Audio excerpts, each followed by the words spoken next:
जय। ये जगह को बोला जाता है गौलोक, जल्दी में हम और आप इसको बोलते हैं गोकुल। 11 साल 52 दिन भगवान श्री कृष्ण ने यहाँ बाल लीला किया। माखन खाया, मिट्टी खाया, पूतना को मारा, अकासुर को मारा, बकासुर को मारा, गाय चराया। यहाँ आने का दो महात्म है। पहला तो भगवान कृष्ण को अपने हाथ से झूला झुला के जाते हैं तो घर में झूले का आनंद होता है, नाती पोते का सौभाग्य प्राप्त होता है। दूसरा महात्म यहाँ भगवान कृष्ण को थार भोग लगाए जाते हैं माता पिता के लिए, तो माता पिता को 4 धाम तीर्थ कराने का फल प्राप्त होता है। अभी जो मंदिर आएगा उसको बोला जाता है नंद यशोदा का घर। उसी घर में कृष्ण बलराम दोनों भाइयों का लालन पालन होता है। बोलो राधे राधे। राधे राधे। राधे राधे। ये यमुना जी का तट जैसे कि आप देख सकते हैं, हम करने वाले हैं भगवान श्री कृष्ण का घर जहाँ उनका जन्म हुआ था, माँ योग माता का मंदिर जहाँ माता योग माया को भगवान श्री कृष्ण से बदला गया था। तो अभी हमारे साथ में वीडियो में चलिए और देखिए मंदिर का आनंद के दर्शन। दोस्तों, यही यमुना तट है जहाँ माता योग माया को भगवान श्री कृष्ण से बदला गया था। यहाँ माता योग माया का मंदिर और भगवान श्री कृष्ण का नंद महल भी स्थापित है। ऐसा कहा जाता है कि यहीं पर माता यशोदा भगवान श्री कृष्ण को लाया करती थी। ये यमुना जी है, उस पार का रास्ता मथुरा का है, ये गोकुल है। भगवान कृष्ण का जन्म हुआ मथुरा में कंस की कारागार जेल में। आधी रात को वासुदेव यमुना नदी पार करा के यहाँ गोकुल में लेके आई। उसी वक्त माता यशोदा के गर्भ से योग माया का जन्म हुआ। कौन योग माया? जिनको विंध्यावासिनी वैष्णो देवी, नगर कोट, ज्वाला देवी और भी इत्यादि नाम से पुकारते हैं, वही योग माया। किसी भी देवी का जन्म किसी के गर्भ से हुआ है तो सिर्फ गोकुल में हुआ है, नहीं तो 51 शक्तिपीठ का दर्शन सभी जगह स्थापित है। भगवान श्री कृष्ण को यहाँ छोड़ गए थे वासुदेव, यहाँ से बदला किया, योग माया को वापस ले गए मथुरा में कंस के महल में। कंस ने उठाने के लिए फेंकना चाहा तो उनके हाथ से छूट गया। ऊपर आकाशवाणी हुआ कि हे दुष्ट प्राणी, तू मुझको क्या मारेगा? तेरा मारने वाला गोकुल में झूला में झूलता है, पैदा हो चुका। भगवान कृष्ण के समय का यहाँ पुराना कुछ भी नहीं, क्योंकि उन बातों को कम से कम 6000 वर्ष हो चुका। 3 वस्तु है भगवान कृष्ण के समय का। पहला तो आपके सामने यमुना नदी, दूसरा है गोवर्धन पर्वत जो भगवान कृष्ण ने कन्नी उंगली पे उठाया, तीसरा नंद यशोदा का जो मेन मंदिर है उसके अंदर छोटा कृष्ण का समय का 3 पग कच्चा भूमि का दर्शन है। भगवान श्री कृष्ण ने वामन रूप धारण लिया तो राजा बलि से 3 पग भूमि मांगा दान में। उस भूमि का अवशेष मंदिर में अभी तक ऐसा का ऐसा ही है। यहाँ आने का 2 महात्म जैसे मैंने आपको बताया। भोग लगाते हैं, वहाँ से 2 वस्तु मिलता है। पहला तो मिलता है माखन मिश्री का प्रसाद लगा हुआ 56 भोग का। जो माता बहनें शादीशुदा हैं उनको अपने हाथ में नहीं लेना, ऐसा झोली बना के लेने का। प्रभु के सामने जिसकी झोली आज के दिन भर के जाती है तो घर परिवार में भंडार भरपूर रहता है, कोई किसी बात की कमी नहीं रहती। वहीं से मिलते हैं 2 मंगल वस्त्र जो बलराम जी के मंत्रोच्चारण किए हुए होते हैं।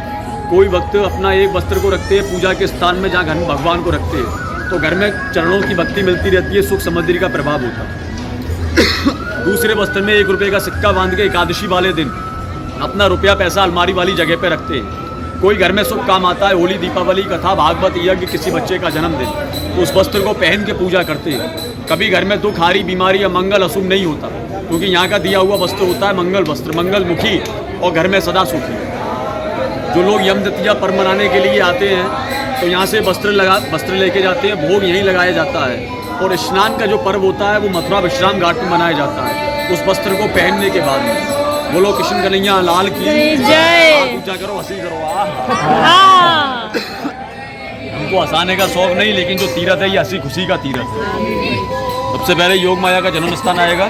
सब लोग अपना चप्पल उतार के दर्शन करके आना, माथा लगा के आना, लेकिन पीठ दिखा के नहीं आना, फिर ऐसे बैक में आने का। उसके बाद में नंद यशोदा का घर चलेंगे। आइए राधे राधे।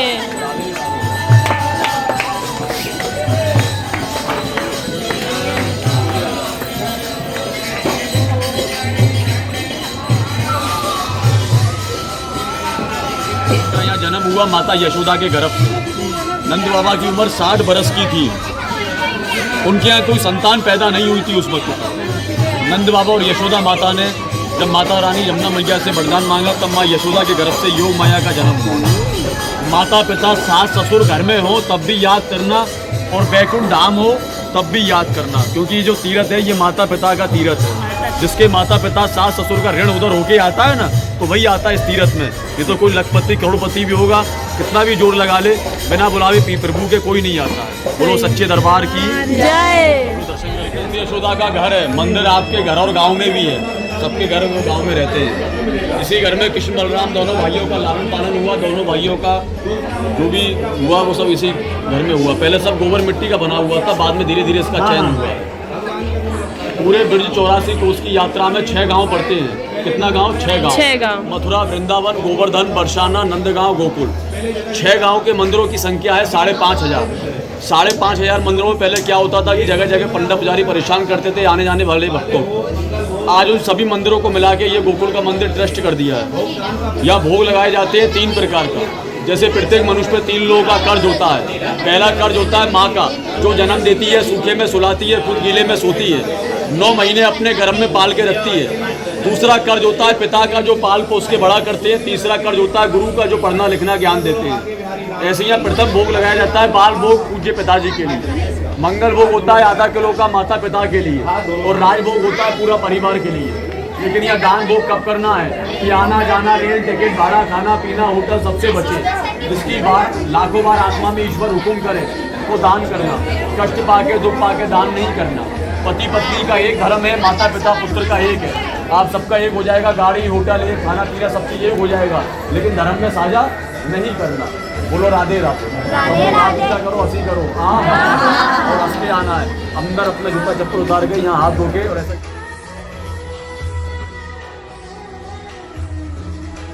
कच्चा भूमि पे बैठ के जो लोग भक्ति भगवान को पूजा जुड़ाते हैं तो वहाँ से जो अगर कोई भक्त का वस्त्र का मनोकामना का कोई बांध के जाते हैं तो यहाँ एक वस्त्र बांध के जाते हैं। माता रानी 11 महीने के अंदर मनोकामना पूर्ण करती है। तो यहाँ का चमत्कार ऐसा है कि वस्त्र अपने आप खुल के गिर जाता है, यहाँ खोलने के लिए वापस नहीं आना पड़ता। यहाँ का ऐसा चमत्कार है। कोई भक्त वस्त्र नहीं बांधता है तो दोनों वस्त्र को अपने घर में ले जाता है। एक को रखता पूजा के स्थान पे तो चरणों की भक्ति मिलती है, दूसरे को रखता अलमारी लॉकर में तो लक्ष्मी का प्रभाव बना रहता है। बोलो राधे राधे।